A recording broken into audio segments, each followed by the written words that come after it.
What's up, everybody? I'm Chris. We're here at Reel, and we're here to talk to you today about line management. There's a couple simple, easy things that you can do to make sure that you avoid getting the rat's nest here and that you stick with a nice clean line setup here. So why does it matter? We all know that it stinks to have your lines all knotted up like this. It's going to kill your session or keep you from going out to kite. The other important reason we want to take knots out of our lines is if we do get a knot stuck in our lines, it's going to create a weak point in the line, and it's going to make the line more likely to break.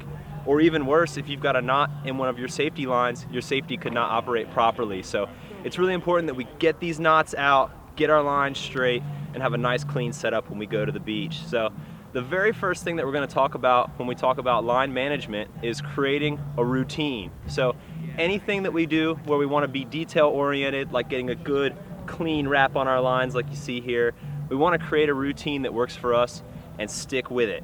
So whether it's something as simple as always laying out your lines the same way, upwind or downwind of the kite, doing the same steps is going to make sure that you don't miss any steps, and it's also going to make sure you don't create any unnecessary problems like line tangles. A really common thing that we'll see is people will wrap up their lines with one hand and then just not thinking about it, maybe the next morning or something, they'll unwrap their lines with the other hand. What they're doing when they do that is they're adding an extra twist to the lines that's just going to be even more complicated when you go to walk your lines. So whether it's something simple like always unwrapping and wrapping with the same hand, or the order in which you lay your lines out and connect them to your kite, it's really important to find a routine that works for you and stick with it. When we're laying out our lines and we're walking our lines before we begin kiteboarding, remember to keep it low. It's always really easy as you're laying out your lines to just kind of toss them to the side at chest length or waist length. But if it's a really windy day, those lines are going to flap around, they're going to twist and tangle before you even get done laying out your lines.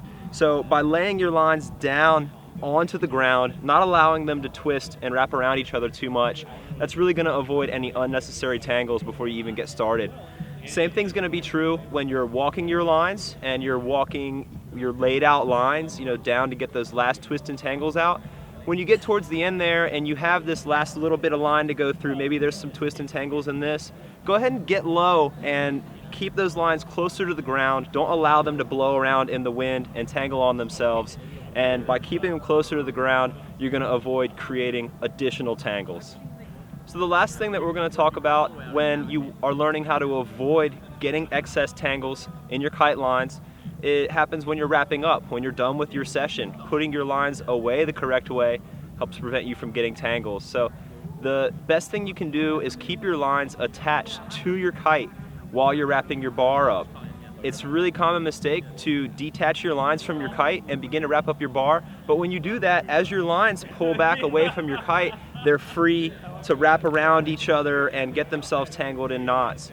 If we keep our kite and our lines together, although they may have twisted, they're still connected on both ends, and that's really going to remove a lot of possibilities for that loose end to loop around something and get in a knot. So when you're bringing your kite in, whether you've just had a really messy self-rescue or it's a normal session, keep your lines attached to your kite while you're figuring out your knots and while you're wrapping up. Sometimes, no matter how hard you try, you're gonna end up coming home with the spaghetti dinner. Nobody likes to get the super cluster here. The last thing we wanna do is have our kite lines braided into dreadlocks that we can never go kiting. But whether you're a beginner and you're just learning, or you're trying to dial in some crazy move, or you're crashing your kite in the ocean side in the surf, some point you're going to end up with the rat's nest here. So how do we undo this? Our first simple tip for undoing a rat's nest is focus on the main tight cluster of knots. So rather than taking a loose line end and trying to work as much of that loose line out as you can, the best thing to do is find the main cluster of knots, get your fingers in there and kind of fluff or loosen the knots a bit. A lot of these knots are actually going to be tension knots rather than true tied knots that are hard to undo. So as you fluff and loosen this, a lot of those tension knots are going to start to fall away, and you'll see that you don't have as big of a problem as you thought in the first place. So always remember, fluff your knots. Another great tip when you do end up with a huge kite mare line mess, when you're undoing your crazy rat's nest of lines, rather than focusing on the end of the lines, try to find some loops and work the loops. So we can take a loop like this, and we can see this loop is kind of through another loop of line here. I'm going to treat this loop like a line end, work the loops, treat your loops like line ends, and try to free as many loops as possible first. What you're going to find is a lot of these loops are interconnected and kind of daisy chained along, and as you loosen up one, it's going to free up another loop to come undone, and that's going to free up another loop to come undone. So work your loops as much as you can to get as many of the knots out. Work the loops, the problem will get easier and easier as you go. Our last pro tip for undoing your crazy rat's nest once you have one is take a 5-line problem and turn it into a 4-line problem. So what do we mean by that? A lot of times when we end up with a crazy rat's nest, it's because we flagged our kite out and did a self-rescue of some kind.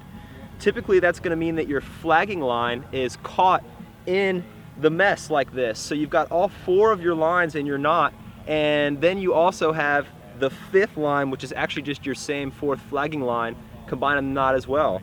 If it's possible, go ahead and find a way to free that flagging line and pull it back through your chicken loop assembly. What you've done is now you've taken your 5-line problem and turned it into a 4-line problem. Continue to do that with the rest of the lines. Take your 4-line problem and turn it into a 3-line problem. If you identify you can free one of the lines more quickly than the others, focus on freeing that line first, pull it out, set it to the side, and then you'll have fewer and fewer lines to work with as you undo the final tangle.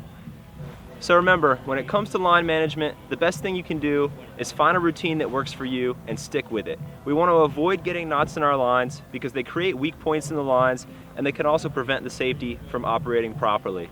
Once we've undone all of our knots and tangles, it's a good idea to throw a quick tune on your bar, make sure the tuning is proper so that you're ready to go out and session again. If you want to learn more, you can visit us on our website at realwatersports.com.